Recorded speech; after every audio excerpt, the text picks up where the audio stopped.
Dari Ibnu Mas'ud radhiyallahu an, dia berkata, aku bertanya kepada Nabi SAW tentang dosa yang paling besar. Maka beliau menjawab alaihi salam, engkau menjadikan sekutu untuk Allah, padahal dia Allah yang telah menciptakan kamu. Kemudian kata Ibnu Mas'ud, aku berkata lagi, kemudian apa wahai Rasul? Beliau menjawab, engkau membunuh anakmu karena takut dia makan bersamamu. Kemudian Ibnu Mas'ud berkata lagi, kemudian apa lagi wahai Rasul? Kemudian Rasul mengatakan, engkau berzinah dengan istri tetanggamu. Hadis ini disepakati oleh Bukhari dan Muslim. Ma'asyiral muslimat yang dimuliakan Allah Subhanahu wa taala. Hadis ini menceritakan kepada kita tentang bahaya 3 dosa yang merupakan dosa yang paling besar. Dan kita seorang muslim sudah selayaknya takut dengan dosa. Karena Rasul sallallahu alaihi wasallam mengibaratkan seorang mukmin itu dengan dosa seperti orang yang duduk di bawah gunung yang mau meletus. Kira-kira orang yang duduk di bawah gunung tiba-tiba diberitakan oleh pihak BMKG bahwa gunung sebentar lagi meletus. Kalau dia orang berakal bukan gila, pasti dia akan lari. Begitulah seorang mukmin apabila melihat dosa dia lari dari dosa itu. Tapi orang fasik dan fajir kata Rasul melihat dosa itu seperti lalat yang menempel di hidung. Kemudian ditepak, lalat itu terbang dan balik kembali. Begitu orang fasik. Kadang dia sadar itu dosa tapi besoknya melakukan lagi, berhenti sesaat melakukan lagi dan begitu seterusnya. Makanya seorang mukmin itu dia takut dengan dosa. Apalagi dosa itu bukan dosa kecil tapi dosa besar. Apalagi bukan dosa besar, dosa paling besar lagi. Maka dalam hadis ini Abdullah bin Mas'ud radhiyallahu an, seorang sahabat senior, pakar Quran dan menjadi rujukan Quran, menceritakan bahwa dia pernah bertanya kepada Nabi tentang dosa yang paling besar. Kemudian Rasul menyebutkan 3 dosa. Yang pertama, antaj'ala lillahi niddan wa huwa khalaq. Engkau menjadikan sekutu bagi Allah sementara Allah yang menciptakan kamu. Sering saya buat analogi begini. Kalau seandainya ibu punya anak, kemudian anak itu ibu besarkan, ibu sekolahkan dari SD, SMP, SMA sampai perguruan tinggi, S1, S2, S3 sampai jadi profesor, sampai jadi orang sukses. Itu jerih payah ibu tuh. Tidak ada orang lain yang ikut membesarkan dan mendidik anak ibu. Sampai dia punya perusahaan besar dan jadi kaya raya. Tiba-tiba setelah sukses, anak ini ingin berbuat baik kepada orang tuanya. Dia kirim tiap bulan uang itu banyak sekali. Tapi bukan untuk ibu, untuk tetangga ibu. Kira-kira sakit hati enggak? Sakitlah, sakitnya tuh di sini. Ya. Jadi gimana ceritanya anak ini yang besarkan ibu, yang kasih pendidikan ibu sampai jadi profesor, sampai punya perusahaan, tapi dia berbuat baiknya sama tetangga. Lah ini analogi yang sederhana. Maka Allah Subhanahu wa taala min babil aula tentunya lebih utama lagi untuk dijadikan permisalan. Allah yang menciptakan kita, Allah yang kasih rizki kepada kita, Allah yang kasih nikmat kepada kita, segala-galanya Allah kasih kepada kita. Tiba-tiba kemudian kita ketika hendak bersyukur akan nikmat yang Allah anugerahkan kepada kita, bersyukur pula kepada selain Allah. Apa tidak murka Allah itu? Itulah yang kemudian Rasul katakan, antaj'ala lillahi niddan wa huwa khalaqak. Engkau menjadikan sekutu bagi Allah sementara Allah itu yang menciptakan engkau. Dan dosa yang satu ini bukan main-main. Dosa kesyirikan itu. Karena dosa kesyirikan ini sangat bahaya sekali. Sampai-sampai Nabi SAW mengancam dalam sebuah sabdanya, man laqiyallaha la yusyrik bihi syai'an dakhalal jannata wa man laqiyahu yusyriku bihi syai'an dakhalan nara. Siapa yang menjumpai Allah, dia tidak menyekutukan dengan siapapun, Allah jamin masuk surga. Tapi siapa yang berjumpa dengan Allah, dia sedang menyekutukan Allah dengan yang lainnya, dipastikan masuk neraka. Lihat ancamannya neraka.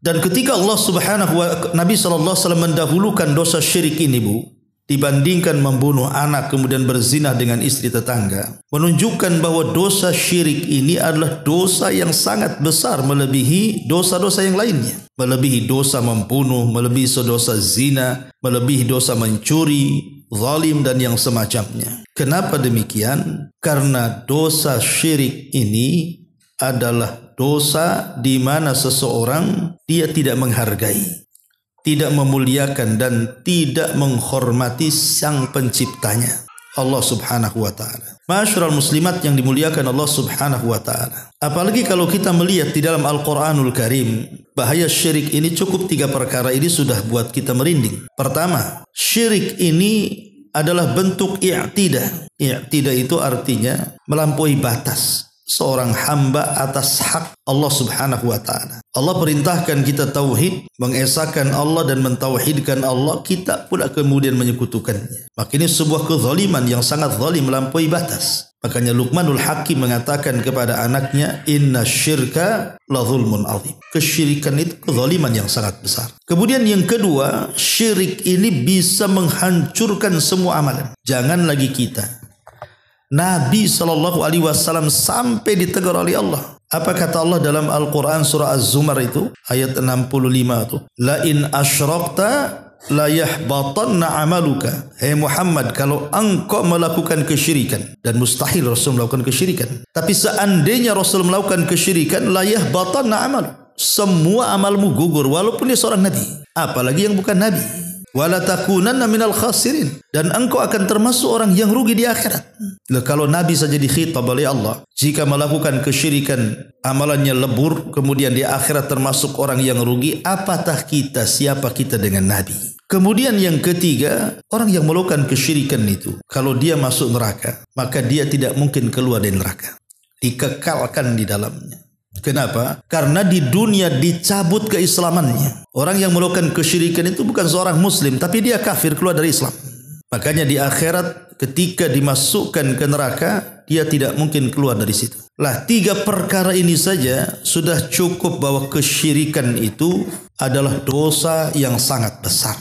Sangat besar sekali. Apalagi kalau kita rinci sedikit tentang kesyirikan itu. Jadi pertama, syirik ini bentuk penyimpangan dari fitrah. Fitrah manusia itu dibangun di atas tauhid. Karena setiap ruh itu pernah melakukan perjanjian di alam ruh dengan Allah. Ketika Allah mengatakan, alastu bi rabbikum, bukankah aku Rabb kalian? Maka semua ruh itu mengatakan, qalu bala syahidna. Ya, engkau Rabb kami menyaksikan itu. Jadi ketika bayi lahir kemudian ditiupkan ruh ke dalam bayi ini, maka semua bayi di dunia, tidak anak seorang mukmin, tidak anak orang kafir, tidak anak orang musyrik, tidak anak Yahudi, Nasrani, Hindu, Buddha atau siapapun yang terlahir, pasti sudah dibekali fitrah, mentauhidkan Allah. Sehingga ketika kemudian dia menyekutukan Allah dalam kehidupannya, hakikatnya dia menyimpangkan diri dari fitrahnya yang selamat.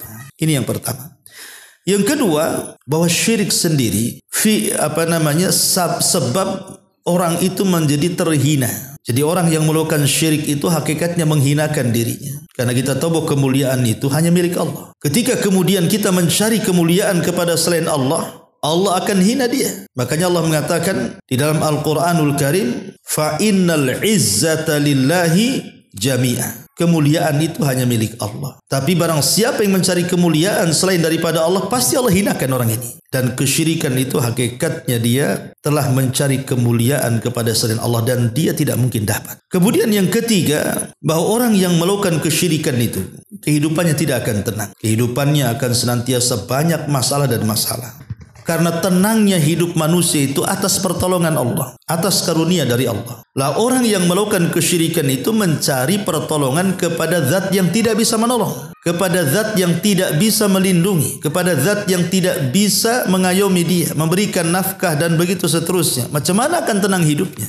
Ini yang ketiga. Yang keempat, bahwa kesyirikan ini akan mendatangkan ketakutan kepada pelakunya, akan mendatangkan ketakutan dalam kehidupannya. Lihat orang-orang yang datang ke dukun, percaya kepada tangkal, datang ke kuburan meminta-minta, apalagi sekarang lagi marak, banyak kuburan-kuburan yang diatasnamakan habaib, habib-habib, kemudian sedekah di situ, entah kepada siapa uang itu diambil sedekahnya, kemudian meminta-minta di kuburan habib-habib itu, atau orang-orang yang dianggap saleh itu. Hakikatnya mereka sedang menanamkan ketakutan. Tapi orang yang mentauhidkan Allah, orang yang bertawakal, yang hanya menyandarkan kehidupannya kepada Allah Azza wa Jal, Hidupnya tidak mungkin takut, karena dia punya Tuhan yang kaya, tinggal minta saja. Dia punya Tuhan yang mengabulkan doa, tinggal berdoa saja. Dia punya Tuhan yang mengampuni dosanya, tinggal minta ampun saja. Tapi selain daripada Allah tidak bisa itu semuanya. Makanya orang yang mentauhidkan Allah itu tenang hidupnya. Tapi orang yang menyekutukan Allah itu penuh dengan ketakutan dalam hidupnya. Kemudian yang nomor 5,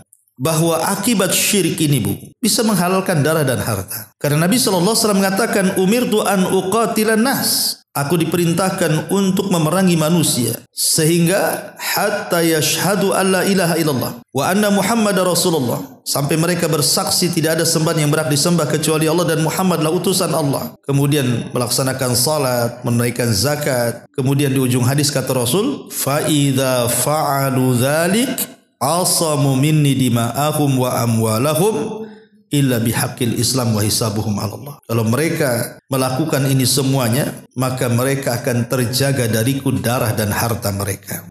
Jadi selama dia mentauhidkan Allah, terjaga harta dan darahnya. Tapi kalau sudah menyekutukan Allah, maka tidak akan terjaga darahnya. Kemudian juga yang nomor 6, tadi sudah disebutkan di awal bahwa syirik ini bisa membatalkan amalan. Lelah letih dia bersedekah, lelah letih dia salat, lelah letih dia puasa, bahkan haji sekalipun. Kalau kemudian dia menyekutukan Allah Subhanahu wa taala, percuma tuh ibadahnya. Jungkir balik ibadahnya itu percuma saja. Tidak ada nilainya di hadapan Allah Subhanahu wa taala. Ibarat bahasa Quran itu amilatun nasibah tasla naran hamiyah. Lelah letih dia bekerja, ujung-ujungnya masuk neraka, dikekalkan di dalamnya. Jadi ini bahaya syirik, ya, menggugurkan amanah. Kemudian yang nomor 7, lebih daripada itu sorga diharamkan. Bayangkan, seorang muslim itu ketika beramal tidak mungkin kenyang sampai kedua kakinya menginjak sorga. Tapi orang yang menyekutukan Allah itu sampai mati, sampai kiamat dibangkitkan sekalipun, sampai kelak masuk akhirat, dia tidak akan pernah masuk sorga. Dan ini kenikmatan yang terbesar yang hilang pada diri dia. Karena tidak ada rizki yang lebih besar melebihi sorga. Dan itulah tujuan kita di dunia, mencari sorga. Tiba-tiba kemudian kita merasa amalan kita banyak gara-gara menyekutukan Allah Azza wa Jalla. Allah katakan, innahu man yusyrik billahi faqad harramallahu alaihil jannah. Siapapun yang menyekutukan Allah, sungguh Allah haramkan padanya surga. Ini yang ke-7. Dan kalau kita lihat sekarang banyaknya khurafat di masyarakat. Sekarang banyak nih khurafat di masyarakat itu yang menjurus kepada kesyirikan, kan? Dengan umpamanya contohnya nih, menceritakan seorang wali tertentu bahwa ketika hidupnya sang wali ini bisa terbang, bisa ini, bisa itu, bahkan lebih daripada itu bisa membentak malaikat mungkar nakir. Ada tuh Bu ya kisah-kisah tuh. Seorang habib tuh siapa tuh? Bisa dibentak tuh mungkar nakir tuh Bu. Malaikat dibentak dia. Ya. Jadi ketika meninggal itu ya betul-betul dibuat khurafat-khurafat tentang tokoh-tokoh tertentu. Akhirnya rame-ramelah orang ziarah kubur ke kuburan sang tokoh yang dikhurafatkan ini. Kemudian meminta-minta di situ, meminta rizki di situ, seolah-olah dia Tuhan selain Allah. Ini kan bahaya, Bu.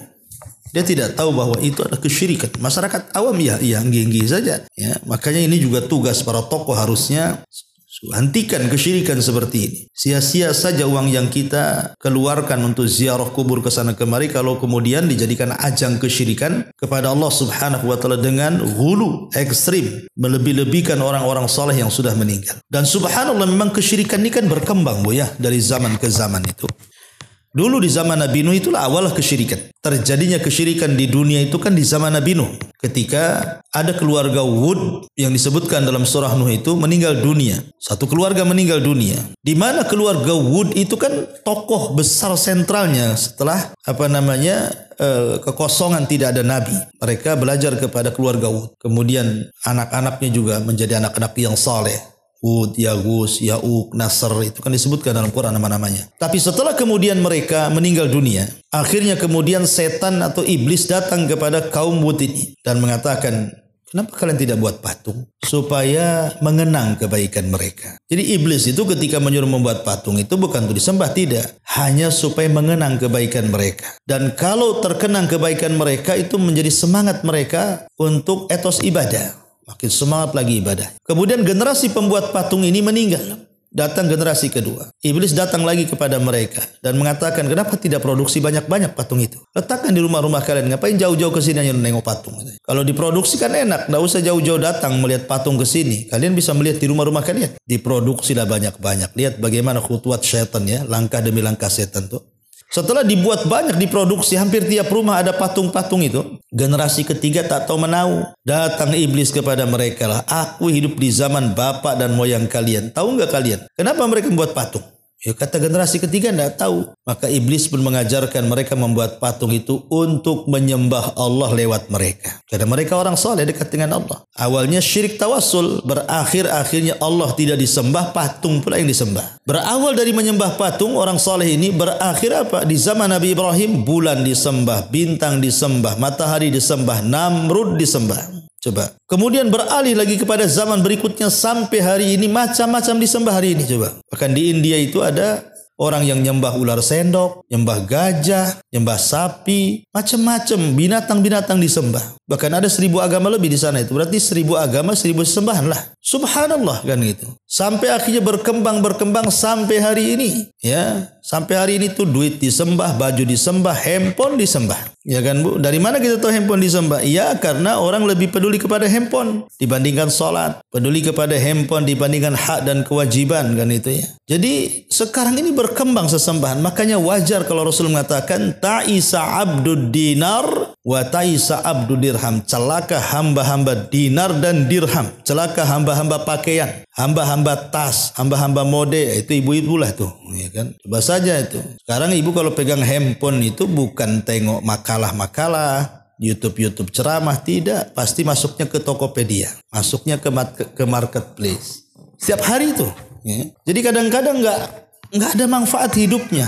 Habis di situ saja. Nah ini kan kesyirikan ini makin berkembang. Makanya Nabi SAW 14 abad yang silam sudah mengatakan, antaj'ala lillahi niddan wa huwa khalaqah. Kau jangan jadikan Allah sekutu.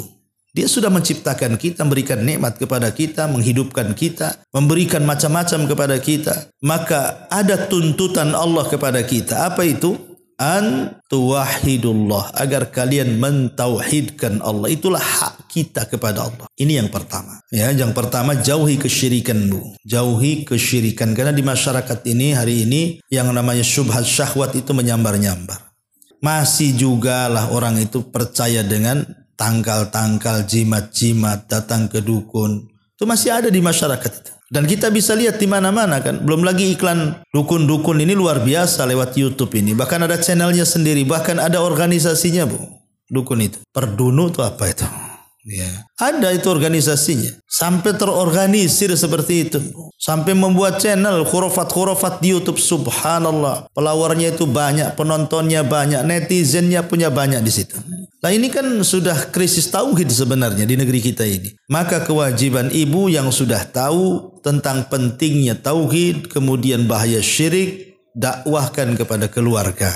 Ingatkan mereka seperti Luqman mengingatkan anaknya, ya bunayya la tusyrik billahi inna syirka la zulmun azim. Wahai anakku, jangan sekutukan Allah, karena kesyirikan itu sezalim-zalimnya kezaliman. Dan gambaran syirik banyak di masyarakat ya. Banyak sekali. Baik itu berupa ucapan. Karena syirik itu kan ada dua macam. Ada syirik besar, ada syirik kecil kan Bu. Ya. Dan yang lebih bahaya itu syirik kecil. Ya, secara bahaya dunia akhirat tentu syirik besar. Maksud saya itu syirik kecil ini kadang-kadang tidak sadar gitu ya. Orang itu tahu-tahu melakukan kesyirikan tanpa sadar. Makanya ketika Ma'qil bin Yasar, dia pernah bercerita, pernah bersama Abu Bakar Siddiq radhiyallahu an. Kemudian datang kepada Nabi SAW bertanya soal kesyirikan yang ditakuti. Maka Rasul mengatakan, walladzi nafsi biyadi lisyirki akhfa min dabibin namli. Demi zat yang jiwaku di tangannya, kata Rasul, dalam kesyirikan itu ada yang lebih samar dibandingkan langkah semut, kata Nabi. Kata Rasul, ala adulluka ala syai'in, maukah kutunjukkan kepada kalian tentang sesuatu, idza qultau, kalau engkau mengucapkannya, zahaba anka qaliluhu wa kathiruhu, maka akan hilang kesyirikan dari kamu, baik besar ataupun kecil. Kemudian kata Rasul, katakan wahai Abu Bakar, Allahumma inni a'udzubika an usyrika bika wa ana a'lam wa astaghfiruka lima la a'lam. Ya Allah, aku berlindung kepadamu dari kesyirikan yang saya tahu, dan saya meminta ampun kepadamu dari kesyirikan yang saya tidak tahu. Mestinya doa ini dibaca Bu setiap habis salat Bu dalam wirid. Ya ibu hafal nih, Allahumma inni a'udzubika an usyrika bika wa ana a'lam wa nastaghfiruka lima la a'lam. Tetapi kalau tidak tahu bahasa Arabnya, pakai bahasa Indonesia lah. Ya Allah, ku berlindung kepadamu dari kesyirikan yang engkau tahu, yang kami tahu, dan aku dan kami juga meminta ampun kepadamu dari kesyirikan yang kami tidak tahu. Karena ada syirik-syirik itu yang tadi hinggap di badan kita itu seperti lebih halus dibandingkan jalan semut. Coba ibu perhatikan semut kalau dia berjalan. Ada bunyi nggak bu? Nggak ada bunyi bu. Semut itu hampir nyaris tak terdengar itu. Apalagi dalam riwayat itu jalannya semut itu bu di batu yang hitam yang sangat licin di kegelapan malam. Semutnya pula warna hitam. Cemana bisa nampak? Semutnya hitam, batunya hitam di kegelapan malam, licin, langkah semut pula tak nampak. Ada kesyirikan-kesyirikan tuh yang seperti itu sifatnya. Tahu-tahu nempel aja syirik itu. Contohnya riya. Ibu awal-awalnya Masya Allah datang dari rumah ke pengajian sini itu kan ikhlas-ikhlas saja karena Allah kan. Oh semangat 45 ibu datang kemari ikut pengajian di sini. Kemudian pulang ke rumah. Di jalan ketemu kawan. Dari mana Om? Ya kan sebenarnya ibu bisa menyembunyikan kan. Itu dari sana. Kan itu ya. Dari sana dari mana? Dari sana lah pokoknya. Ya. Oh enggak. Ibu ingin nunjukkan bahwa ibu ini orang ngaji. Oh kok nggak nampak ya pakaian saya ini? Emang dari mana? Tengok bawa tas, bawa kitab. Ya dari ngaji lah katanya. Dari ngaji. Ya. Kemudian mulai ceritain kawan-kawan di ngaji. Tahu nggak tuh? Saya sendiri tuh yang nggak tidur di pengajian, yang lain tidur tuh. Diceritakan pula kawannya. Jadi kadang-kadang bu tak sadar gitu ya. Awalnya baik-baik saja, tidak ada masalah. Lo ngobrol-ngobrol jadi riak pula. Ngobrol-ngobrol jadi riak jadinya. Ngomongin orang pula di situ. Itu nggak tahu tadi saya di pengajian itu ada si Umi satu itu kok kayak gitu pakaiannya ya. Jadi kadang-kadang juga ngomentari orang. Jadi sombong. Jadi apa kan khawatir ya. Ini kan kadang-kadang ria ujuk-ujuk nih bahasa sayanya ya. Ria kagetan gitu. Nah ini muncul lah, ini penyakit-penyakit seperti ini bagian daripada syirik. Walaupun syirik kecil bu, tetap saja dosa syirik kecil itu lebih besar daripada dosa besar. Itu kaidahnya tuh. Kecil-kecilnya syirik lebih besar dosanya dibandingkan ibu berzina, dibandingkan ibu mencuri, dibandingkan ibu membunuh. Kecil-kecilnya dosa syirik, apalagi dosa besar. Makanya riya ini dikhawatirkan Nabi. Nabi SAW sampai mengatakan, akhwafa ma akhafu alaikum asyirkul asghar, kata Rasul. Ada perkara yang paling aku khawatirkan, yang paling aku takutkan menimpa kalian. Apa itu syirik kecil, kata Rasul. Sahabat bertanya, apa itu? Kata Rasul, riya katanya. Sum'ah dan yang semacamnya. Ya. Ini yang pertama. Antaj'ala lillahi niddan wa huwa khalaqak. Yang kedua, kata Nabi SAW, antaqtula waladaka khasyata an ya'kula ma'ak. Engkau membunuh anakmu karena takut makan bersama. Kita lihat di masyarakat bu, pernah saya ceritakan kan, dan bisalah beritanya namanya jejak digital itu kan nggak bisa dihapus bu. Bisa lihat di YouTube kan, bagaimana ada seorang ibu membunuh anaknya, meracuni anaknya, bunuh diri berjamaah rame-rame dengan anaknya. Rupanya apa alasannya? Karena tidak sanggup untuk memberi makan mereka. Nggak mampu untuk memberi makan mereka. Faktor ekonomi, akhirnya bunuh diri. Banyak sekali itu kasus-kasus yang bahkan yang terakhir yang loncat di jembatan Barelang pun alasannya ekonomi. Ya selain alasan yang lain, tapi kebanyakan saya lihat kasus-kasus bunuh diri itu, baik yang gantung diri sampai ada di Pekanbaru itu bukan laki-laki bu, bukan perempuan yang gantung diri, laki-laki. Ya, padahal hidup rumah tangganya baik-baik saja. Tapi setelah katanya diinterogasi oleh pihak kepolisian, katanya apa? Bunuh dirinya apa? Karena pusing, banyak hutang. Akhirnya bunuh diri. Coba sekarang lihat tuh. Ya, orang-orang yang banyak hutang, ya kalau dia karena urusan haram, judi dan lainnya, yalah wajar kan kadang-kadang mereka. Tapi juga mengakhiri hidup dengan seperti itu bukan menyelesaikan masalah, justru menambah masalah itu. Ya. Tapi kenyataan seperti ini, orang yang membunuh anak, apakah karena takut makan atau karena malu anak hasil zina, itu yang banyak di Batam ini. Kita lihat bayi-bayi yang dibuang di kardus, dibuang di solokan, di bengkong, di mana tuh yang dibuang di tong sampah, ya. Masih mending bukan ditaruh di depan orang kaya gitu ya. Kemudian dipungut jadi anak angkat atau dikasihkan sama siapa. Ya mungkin karena malu tadi akhirnya main buang-buang gitu saja, kayak buang sampah kan itu. Dia tidak sadar bahwa nanti pada hari kiamat bayi ini akan menuntut ibunya loh dan mengatakan wal mau'udatu su'ilat bi ayyi dzambin qutilat. Atas dosa apa kau bunuh aku? Dia akan menghadap kepada Allah tanpa kepala. Diseret pembunuhnya. Kemudian dia akan mengatakan ya Rabb, Sal hadza lima qatalani ya Rabb. Tanya orang ini, tanya ibuku nih, atas dosa apa kau bunuh aku gitu. Jadi bayi-bayi ini akan datang kepada Allah itu. Jangan salah, meminta kisasnya. Jadi semua ada pertanggungjawaban. Nah di sini Nabi SAW mengingatkan. Kenapa? Karena di zaman itu, di zaman jahiliyah itu, banyak juga orang-orang jahiliyah itu yang membunuh anak-anak mereka itu bukan hanya karena dia seorang wanita, ada juga karena takut kemiskinan dibunuh oleh mereka. Makanya Rasul mengingatkan bahwa tidak boleh seorang ayah atau ibu itu membunuh anaknya karena takut makan bersama dia. Masyarul muslimat yang dimuliakan Allah Subhanahu wa taala. Sedikit soal anak, Bu ya. Anak ini sebenarnya kalau kita paham, dia itu kan fitrah yang Allah fitrahkan kepada manusia, di mana manusia itu diberikan keturunan. Dan keturunan itu kan nikmat yang sangat besar, Bu. Kalau ibu diberikan keturunan itu nikmat yang sangat besar. Karena banyak orang yang tidak punya anak itu kelimpungan hidupnya kan. Saya itu punya kawan itu, ya sekaligus murid lah. Itu sudah hampir 20 tahun menikah enggak punya anak.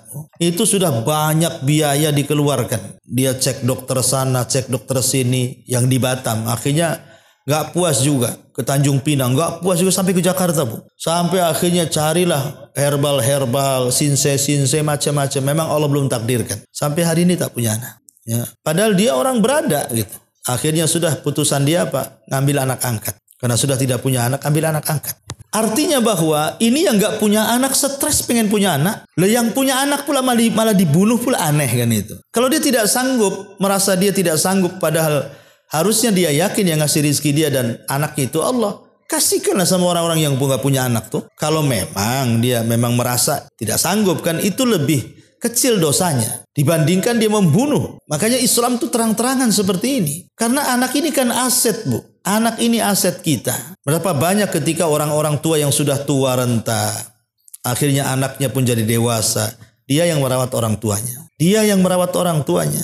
Bahkan kalaupun orang tuanya meninggal, dia juga yang mendoakannya. Bahkan kalau seandainya masuk surga sekalipun tidak banyak amalannya, berkat istighfar anaknya di dunia diangkat derajatnya oleh Allah di akhirat tuh. Jadi anak itu luar biasa gitu ya. Tetapi memang Al-Quran sendiri menyebutkan 4 kriteria soal anak itu. Pertama, terkadang Allah anugerahkan kepada orang tua seorang anak itu, anak ini menjadi kebanggaan. Al-malu wal banun zinatul hayatid dunya. Anak dan harta itu terkadang menjadi perhiasan, artinya menjadi kebanggaan. Lihatlah ibu kalau di rumah kan ada piring-piring antik. Kadang-kadang kan ibu punya lemari ditaruh di situ gitu ya. Ada barang-barang antik. Lah anak itu kadang-kadang diantik-antikan sama orang tuanya kan, Bu. Jadi kebanggaan. Kadang-kadang kalau cerita sama kawannya itu nggak ditanya soal anaknya, dia cerita soal anaknya. Tahu nggak anak saya katanya? Nggak tanya saya katanya. Tapi kan ada orang tua itu yang nggak ditanya dicerita anaknya tuh. Kurang update anak saya loh dari Jakarta katanya. Padahal nggak ada yang nanya tuh. Alhamdulillah anak saya sudah jadi menteri katanya. Alhamdulillah anak saya. Begitu kadang-kadang orang tuh itu. Karena jadi kebanggaan anak itu. Walaupun ada yang kebanggaannya salah kaprah kan. Kebanggaan soal dunia saja. Anaknya nggak sholat tidak apa-apa. Yang penting jadi PNS katanya kan. Kadang-kadang orang tua itu salah kaprah dalam kebanggaan. Atau yang kedua, anak itu jadi fitnah. Orang tuanya sudah masya Allah habis-habisan. Jual sawah, jual rumah. Untuk nyekolahkin anaknya. Mondoin anaknya. Udah didik sedemikian rupa dari kecil dipanggilkan guru ngaji. Setelah kemudian dia dewasa kurang ajar sama orang tuanya. Ya itu mungkin fitnah, Bu. Ibu tidak sia-sia mendidik mereka, tapi ibu dapat pahala. Ya, tapi itu kadang-kadang Allah uji kesabaran orang tua, difitnah pula dengan anaknya. Ya karena anak terkadang dijadikan fitnah oleh Allah untuk menguji kesabaran orang tuanya tuh. Atau yang ketiga lebih parah lagi, Ibu. Bukan fitnah saja, jadi musuh. Ya, baik musuh secara ideologi ataupun musuh secara fisik. Maksudnya secara ideologi itu kadang-kadang pendapat orang tua dibantah-bantah saja sama orang tua, sama anaknya tuh. Orang tuanya mau sedekah, jangan kata anaknya. Beli motor, aku belum punya motor katanya. Kadang-kadang sampai musuh fisik, Bu, dibantainya tuh orang tua. Nauzubillah. Ya, tentu ya harapan kita yang keempat, qurratu a'yun. Itulah doa yang selalu diajarkan dalam Al-Qur'an, Rabbana hablana min azwajina wa dzurriyyatina qurrata a'yunin waj'alna lil muttaqina imama. Terus berdoa kepada Allah. Jadi kalau kita bisa melihat kesimpulannya di sini, ya, anak itu aset bagi kita. Makanya kenapa tidak boleh membunuh? Karena hukum membunuh itu sendiri sudah dosa besar. Apalagi yang dibunuh anaknya, berarti kan nggak punya perasaan, nggak tega banget tuh.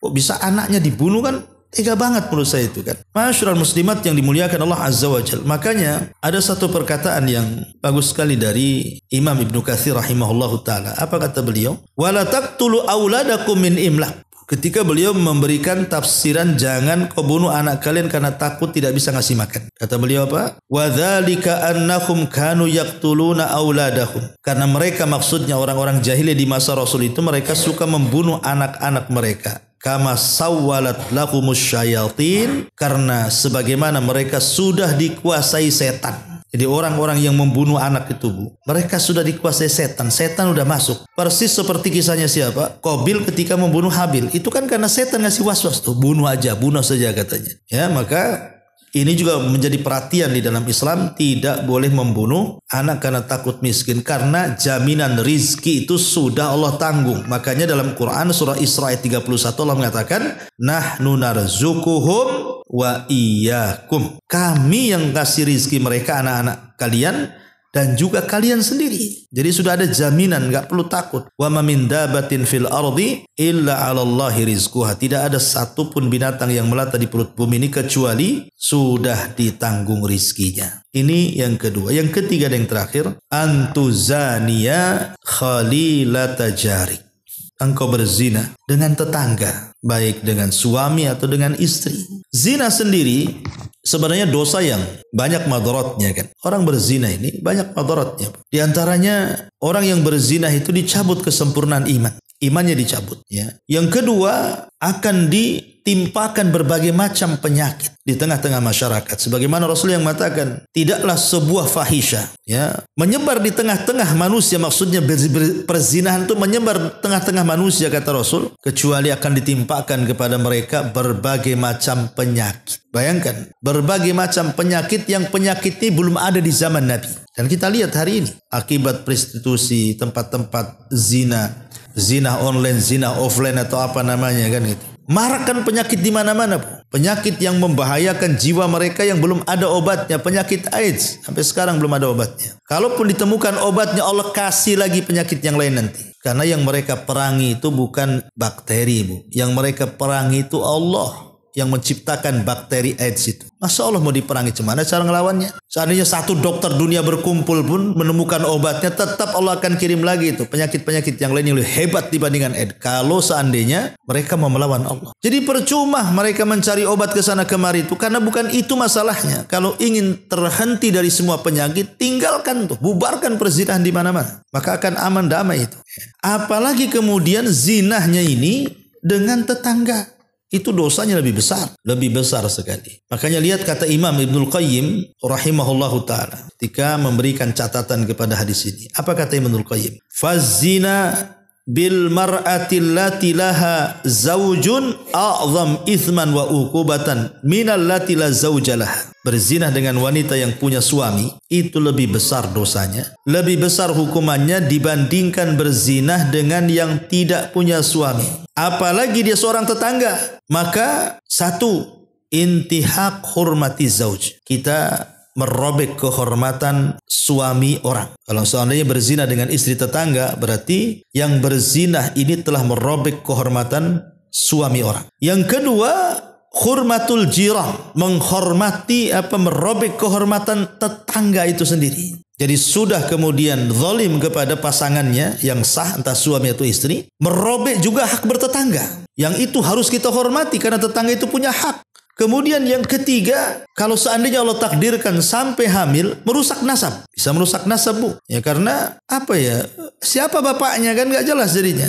Ma'asyiral muslimat yang dimuliakan Allah Azza wa Jalla, termasuk juga akan banyak menimbulkan kegaduhan. Kalau ketahuan kan bisa masalah, Bu. Akhirnya cekcok, permusuhan, bahkan bisa melakukan pembunuhan tuh, gak terima. Betapa banyak orang yang suaminya marah ketika lihat istrinya selingkuh dengan dibantainya tuh orang yang selingkuhannya. Jadi akan banyak kerusakan di sini. Makanya walaupun zina itu secara zatnya sudah dosa besar, maka akan lebih besar lagi kalau dilakukan dengan tetangga. Maka ini Islam sangat-sangat menekan antuzaniya khalilata jarik. Jauhi, jangan berzina dengan wanita tetangga. Ma'asyiral muslimat yang dimuliakan Allah Subhanahu wa taala. Maka dari sini kenapa Islam itu juga sangat memberikan perhatian agar orang itu jangan sampai terjerumus kepada perzinahan. Di antaranya kita disuruh menguatkan iman, ya. Kemudian kalau wanita, ibu-ibu disuruh untuk iltizam dengan pakaian-pakaian syar'i, supaya jangan suami-suami tetangga ini ngelirik ibu kan itu ya. Pakai pakaian yang syar'i. Kemudian biasakan ghaddul basar, yang menundukkan pandangan. Kemudian kalau ada masalah dengan tetangga, jangan khalwat dengan suaminya, Bu. Ya, kalau nggak ada ibunya, ibu pergi. Jangan pula duduk di situ ngopi satu rumah, ya kan? Kemudian juga jauhilah majelis-majelis yang ada ikhtilatnya di situ. Ya, kemudian biasakan minta izin kepada tetangga, jangan main nyelonong aja. Mentang-mentang kalau sudah kopul, itu biasa Ustaz, itu kan sama dengan rumah saya. Itu bukan rumah kamu, itu rumah tetangga. Kan ada orang yang katanya udah biasa, anak sudah biasa masuk ke situ. Nggak bisa, itu rumah orang, harus izin, pakai salam. Kalau salam 3 kali nggak diizin, jangan masuk. Ya. Jadi hal-hal yang seperti yang sepele-sepele ini juga harus lakukan supaya jangan memancing perzinahan tadi. Nah, inilah di antara 3 dosa yang disebutkan oleh Nabi SAW yang termasuk dosa yang paling besar.